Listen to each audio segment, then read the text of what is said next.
Alright guys, now it's time for me to show you how to cook this awesome piece of steak, okay? So we're gonna be doing the reverse method, okay? So we're just gonna be putting it in the oven first, and then we're doing a nice simple aromatics into it, and it's gonna be an awesome dish. Now let's go. Alright, so first off, we're gonna start off with half an onion, and we're gonna cut them into slices. You want the slices to be at least half an inch to 1 inch to make sure they're crunchy later. We're not trying to saute this. Well, you can if you want. So just go ahead and chop them up, and then once you're done, we're gonna get 2 garlics and then just slap them and peel the skin off the garlic. This is gonna be for our butter sauce later that we're gonna cook our steak in. So this is gonna be nice and delicious. So go ahead and peel the garlic skin off, and then we're gonna go ahead and get our steak. Look at this dry aged piece. It is $22, not cheap. This is why I need funds. And look at the marbling on it. It's just so amazing, and it's just a piece of meat that's so gorgeous. And we're just gonna let this vibe out outside for around 30 minutes at room temperature, and make sure you generously salt this piece of meat. This will help preserve the juiciness later on, and it will basically bring out the beefiness flavor out, and this will help relax our muscle as well and make sure it's nice and tender. So just let that sit out at room temperature for 30 minutes to an hour. Alright, next just put the onions in a bowl and set them aside. And also the garlic. Alright, next off, we're going to be cutting some butter. So we're just going to do 1 tablespoon of butter for our steak, and then also cut an extra tablespoon for our onions later. Alright, next off, you want to preheat the oven at 210 degrees, and we're going to basically cook the beef in it first for around 10 minutes, and this is the reverse method. Alright, next off, get yourself an oven safe dish tray and put some olive oil onto it and rub it around, and this will prevent our steak from sticking onto it later on. And make sure you treat it with a lot of care, and then we're just going to put it in for 10 minutes. Ignore the timer, I reset it later. And yeah, I'll see you in 10 minutes. Our 10 minutes is done, and we're just going to take this out, and we're going to start preheating our pan. So I'm using a nice thick steel pan. This will help create the crust, and I put it on high heat for around 3 minutes, and then I'm adding about 2 tablespoons of olive oil to prevent the steak from sticking. And once it starts smoking, we're going to slap our steak right in. We're gonna cook it for around 1 to 2 minutes, depending on how hot your your stove is, and we're gonna flip it. Okay, look how nice the crust is. It's nice and golden brown.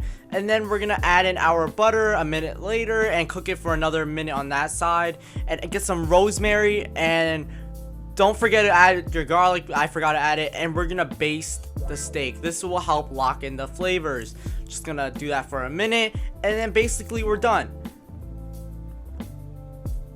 Look at that crust. It's nice and thick. Just turn it around, and we're gonna add a little bit of black pepper, and then we're gonna let it rest for 5 to 10 minutes, and then start cutting it. Listen, you're gonna want to try a piece. I tried a piece. That's fine. It was amazing. Just keep on basting it. I almost caught a fire, but that's okay. I'm doing it for you guys. So just keep basting it, and then once it's done, you're gonna put it on the cutting board. And this is medium. This is around medium how your steak is. If you don't like it medium, you want it more rare, cook it for 3 minutes less in the oven, and you'll get medium rare. And look at the marbling and the fat. Oh my gosh, it was so good. Add another tablespoon of butter, and then we're gonna saute our onions at a medium heat, and be sure to stir constantly and add some flaky salt and pepper, and it's almost ready.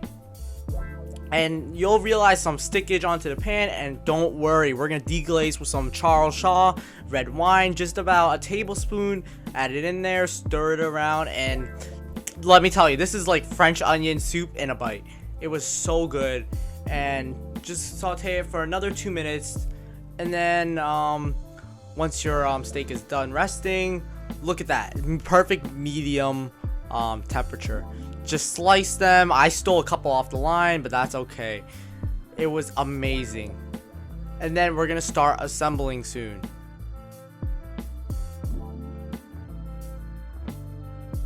Alright, look how amazing the steaks are. They're nice and juicy, and there is our onions. You could just leave them on the stove until you're done cutting the steak. That's fine.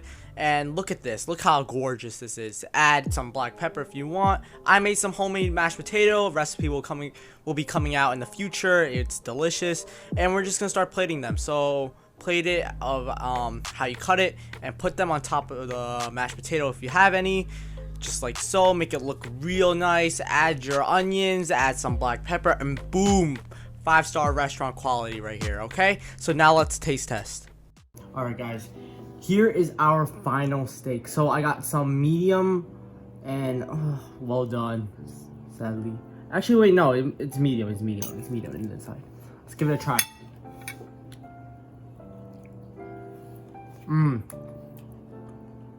Look at that.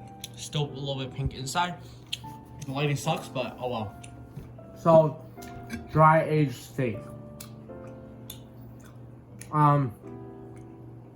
Yes, definitely. Since it's dry aged, of course you get a different flavor. I should have known that. Next time, if we get enough likes and follow and subscribers, I'll do some Wagyu steak. I need to upgrade from this stupid dry age. It definitely does taste like I'm eating at a 5-star restaurant, but this flavor is still new to me. But I do like the dry agedness of the steak. It definitely gives it a more beefier flavor.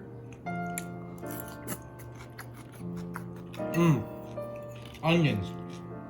The red wine just complements the saltiness of the dish.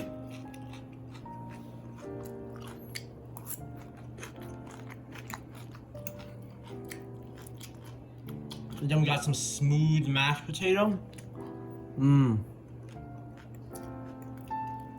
It glides so nicely.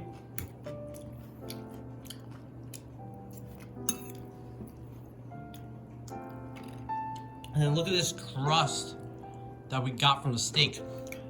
This is like a crust. Like, it's hard, and it's like the ideal crust that you want. So good.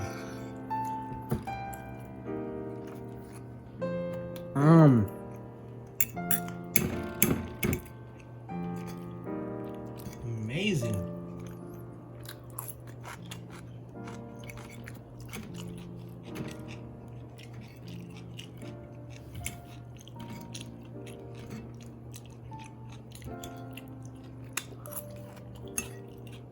Well, that is it, guys. Please be sure to follow and subscribe. This was not a cheap recipe at all. It was definitely well spent, but I need you guys to keep on subscribing. So bye.